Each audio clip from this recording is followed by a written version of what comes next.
La grande édition de l'information. Jean-Jacques Denis, Radio La Voix Sainte, la chaîne de la rédemption. 50 jours après Pâques, les chrétiens du monde entier célèbrent la venue du Saint-Esprit. Au cours de cette édition, nous comprendrons pourquoi la Pentecôte symbolise la naissance de l'Église. Les femmes du marché gourou de la commune de Yopougon ont été honorées à l'occasion de la fête des mères.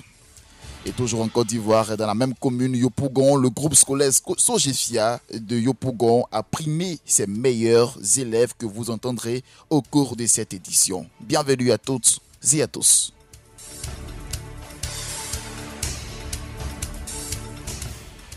Bonjour à tous ceux qui viennent de nous prendre en marche. Vous suivez le journal sur Radio La Voix Sainte. On ouvre avec la fête de la Pentecôte. Et oui, c'est la fête du Saint-Esprit que l'Église célèbre en ce jour de Pentecôte. La Pentecôte inaugure le temps de l'Église. Elle constitue sa date de naissance. Hier dimanche, les chrétiens du monde entier ont célébré la Pentecôte qui marque la venue de l'Esprit Saint sur les apôtres et la naissance de l'Église. Pour les chrétiens, c'est la découverte incroyable d'une force nouvelle, celle du Saint-Esprit, de l'Esprit de Dieu donné en surabondance au baptême. L'Esprit fortifie, console, inspire, vivifie et nous conforte une foi vivante et joyeuse. C'est le meilleur des guides spirituels selon des chrétiens à notre micro. Dieu nous équipe afin de rendre témoignage, de parler de lui à nos semblables, de témoigner de son amour et de donner l'occasion à nos contemporains d'expérimenter la puissance de Christ ressuscité. Allez et faites de toutes les nations mes disciples. Donc c'est à cette mission que je vais davantage m'atteler afin que le cœur de Dieu se réjouisse. Un jour vraiment où le Saint-Esprit descend sur les hommes pour délivrer les hommes de tout ce qu'ils ont comme esprit mauvais. Ce jour-là vraiment est un jour où le Saint-Esprit manifeste sa puissance dans la vie de tout être humain sur cette terre pour dériver l'homme de la sorcellerie. Quand tu as la force de l'Esprit Saint en toi, tu produis ce qu'on appelle les fruits de l'Esprit. Les fruits de l'Esprit qui sont amour, paix, joie, bonté, bienveillance et maîtrise de soi. Et chaque fois que tu fais quelque chose de bien qui va dans le sens de ce que Dieu attend de nous, alors nous produisons les fruits de l'Esprit et l'Esprit Saint est en nous. C'est un moment commémoratif. Sans le Saint-Esprit, nous ne pouvons rien faire. Parce que Christ nous a apporté également le commandement, mais le Saint-Esprit nous aide, disons, afin de pouvoir non seulement les pratiquer, et aussi entrer dans la vision du Seigneur Jésus-Christ. La Pentecôte a été le départ de l'activité évangélique en tant que telle. Et cet esprit-là continue de soutenir l'Église. Et grâce à cet esprit-là, l'Église vit. Et l'esprit est la substance qui tient l'Église. L'esprit est la substance qui permet à l'Église de traverser les âges, de traverser les siècles, de traverser les années. C'est une très grande fête pour tous chrétiens. C'est la fête de l'unité puisque c'est l'Esprit qui a rassemblé tous les chrétiens pour leur permettre d'annoncer ensemble que Christ est Seigneur du ciel, de la terre, Seigneur des vivants et des morts.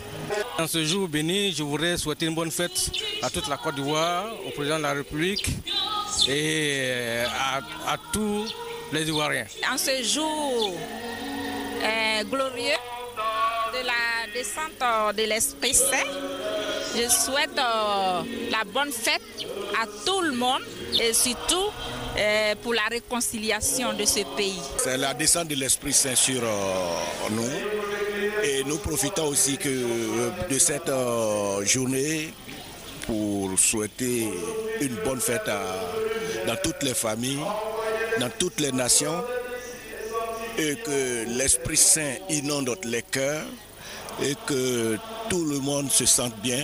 Beaucoup de chance à tout le monde et que les enfants réussissent à leurs examens. Aujourd'hui, jour de la Pentecôte, c'est une joie immense. Jésus a dit, je ne vous laisserai pas orphelins. Donc avec le Saint-Esprit, nous avons la certitude que nous ne sommes pas orphelins et nous ne le serons jamais parce que le Saint-Esprit vit avec nous jusqu'à ce que Jésus revienne. Et oui, célébrer 50 jours après Pâques, la Pentecôte commémore l'effusion du Saint-Esprit sur un groupe de disciples de Jésus. Pourquoi la Pentecôte symbolise la naissance de l'Église? Le prophète Samuel Kofi, leader de la mission évangélique Shadrach, revient sur cet épisode qui marque le point de départ de l'évangélisation. Ézéchiel a annoncé l'établissement de l'église. Dieu a envoyé son fils pour être le chef de l'église. Et à chaque fois, le Seigneur disait, l'Esprit du Seigneur est sur moi. L'Esprit du Seigneur est sur moi. Parce que l'Esprit n'était pas encore en l'homme. Donc, cette phase de l'église là, c'est ce qu'on appelle l'église vivante. Maintenant, aujourd'hui, on va voir l'église vivante. C'est-à-dire, le Saint-Esprit maintenant, il descend le jour de la Pentecôte et maintenant, il est en l'homme. Donc, dès l'instant où cet esprit est en l'homme, c'est cet esprit maintenant qui conduit l'homme. C'est pour ça que l'apôtre Paul pouvait dire, maintenant, si je vis, ce n'est plus moi qui vis, c'est Christ qui vit en moi. De la même manière, les sorciers impactent les hommes pour qu'ils deviennent sorciers, parce qu'ils ont l'esprit de sorcellerie en eux. Le jour de la Pentecôte, on reçoit le Saint-Esprit et Dieu passe au travers de ses serviteurs pour impacter la vie des hommes. C'est ça l'église. Il faut pouvoir impacter. Il faut pouvoir initier. De la même manière, les sorciers arrivent à initier des gens pour qu'ils soient sorciers. Parce que l'esprit de sorcellerie est en eux. C'est pas sur eux, c'est en eux.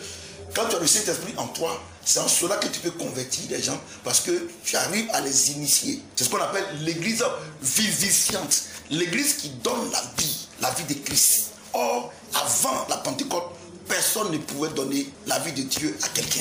Personne. Vous voyez? Donc c'est le Saint-Esprit qui initie la vie de Christ dans les hommes. Et dans le cadre de la manifestation du Saint-Esprit, le parler en langue est-il un signe que nous avons le Saint-Esprit? Le prophète Samuel Kofi éclaire notre lanterne à la lumière de la Bible. Pour lui, le parler en langue n'est présenté nulle part comme un don destiné à tous ceux qui acceptent Jésus-Christ comme leur sauveur et sont donc baptisés du Saint-Esprit. Les gens, aujourd'hui, ils disent que quand tu as le Saint-Esprit, tu dois forcément parler en langue. Mais je vais vous dire quelque chose. Le jour de la Pentecôte, la Bible dit que les apôtres ont reçu l'Esprit. Et ceux qui étaient là, ils ont dit, mais attends, ceux-là, est-ce que ce n'est pas des Galiléens? Mais pourquoi on les entend parler dans notre langue? Voyez-vous? Donc, quand quelqu'un reçoit le Saint-Esprit, cela ne veut pas dire qu'il va parler forcément la langue des anges. Ribopopo. Non. Regarde ce qu'il dit. Il dit, mais ceux-là, ce n'est pas des Galiléens, mais pourquoi on les entend parler dans notre langue? Donc, parler en langue, c'est quoi? Quand tu reçois le Saint-Esprit, la Bible déclare que le Saint-Esprit donnait à chacun de s'exprimer.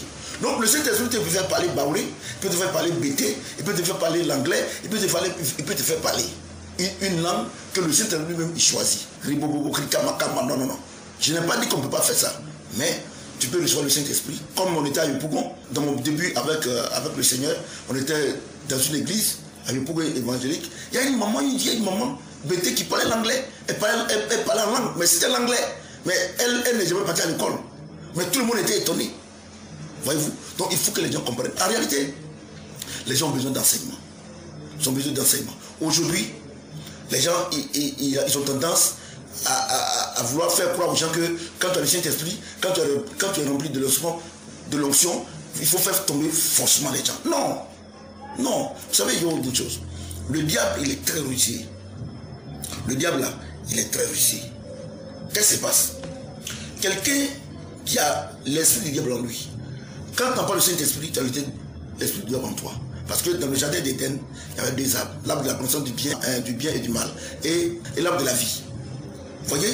Donc, quand tu n'as pas le Saint-Esprit en toi, l'arbre de la vie en toi, l'autre arbre est en toi.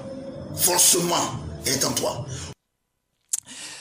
Toujours à l'occasion de la fête de Pentecôte, la jeunesse de la MIEDA, la mission internationale d'évangélisation, la délivrance des âmes, a organisé un dîner gala pour les couples autour du thème « Comment vivre le bonheur conjugal malgré tout ». C'était hier dimanche 5 juin à l'espace Abidjan Spa des Deux Plateaux. Ce fut un moment de partage d'expériences et de remise de clés pour une nuitée à 2 couples et remise de gadgets aux couples. Nous y reviendrons dans nos prochaines éditions. Direction à présent le Nigeria où des hommes armés munis d'explosifs ont ouvert le feu sur des fidèles dans une église catholique du sud-ouest du Nigeria hier dimanche, faisant des dizaines de morts selon les législateurs de l'État. Le bilan fait état de plusieurs dizaines de morts, même si les autorités n'ont pas voulu publier dans l'immédiat un bilan officiel des morts, notant que les assaillants ont pris pour cible l'église catholique et Saint-François Xavier dans l'État d'Ondo au moment où les fidèles les chrétiens se rassemblaient pour le dimanche de Pentecôte.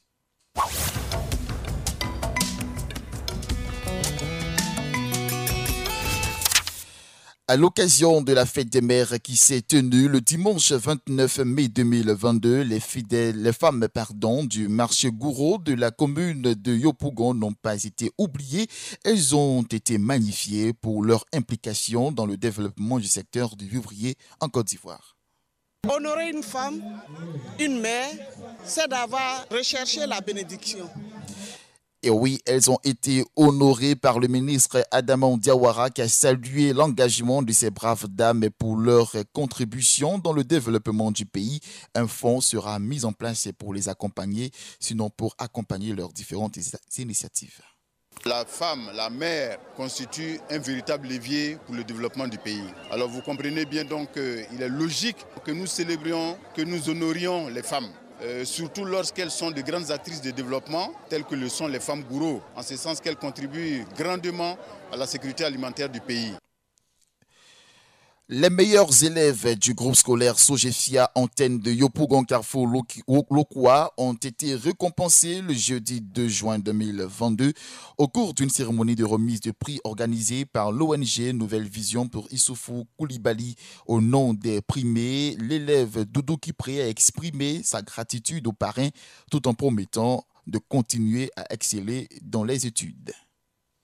Au nom de mes camarades, nous tenons à adresser nos remerciements aux directrices pour leur soutien, leur engagement et leur esprit innovatif. Nous exprimons notre gratitude et notre reconnaissance aux autorités locales et surtout aux parents de la cérémonie. Monsieur le maire, la famille éducative vous en remercie. Merci d'avoir rendu heureux ces nombreux enfants.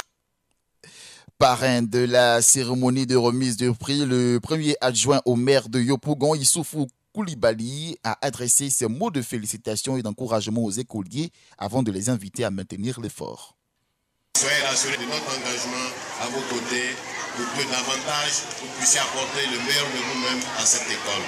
Il faut que les parents d'élèves puissent s'impliquer, puissent aider les enseignants dans leurs tâches et nous voulons compter sur les parents d'élèves pour qu'ils puissent jouer leur partition, pour qu'on puisse avoir des cadres de demain.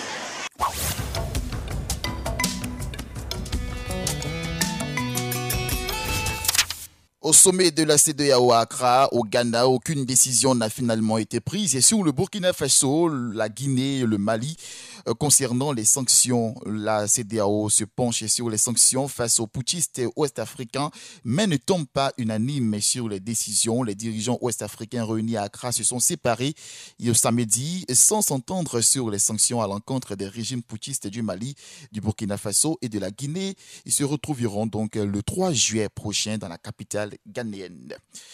Le président congolais Félix Tshisekedi a accusé hier dimanche le Rwanda d'avoir soutenu les rebelles du M23 pour la reprise des attaques à l'est de la République démocratique du Congo.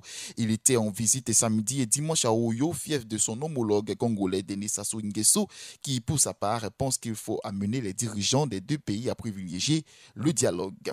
Aux États-Unis, au moins 6 personnes sont mortes et 25 autres blessées dans la nuit de samedi à dimanche au cours de 2 fusillades distinctes qui se sont tenues à Philadelphie dans le nord-ouest du pays et à Chattanooga au sud du pays, annonce qui a été faite hier dimanche 5 juin par la police du pays.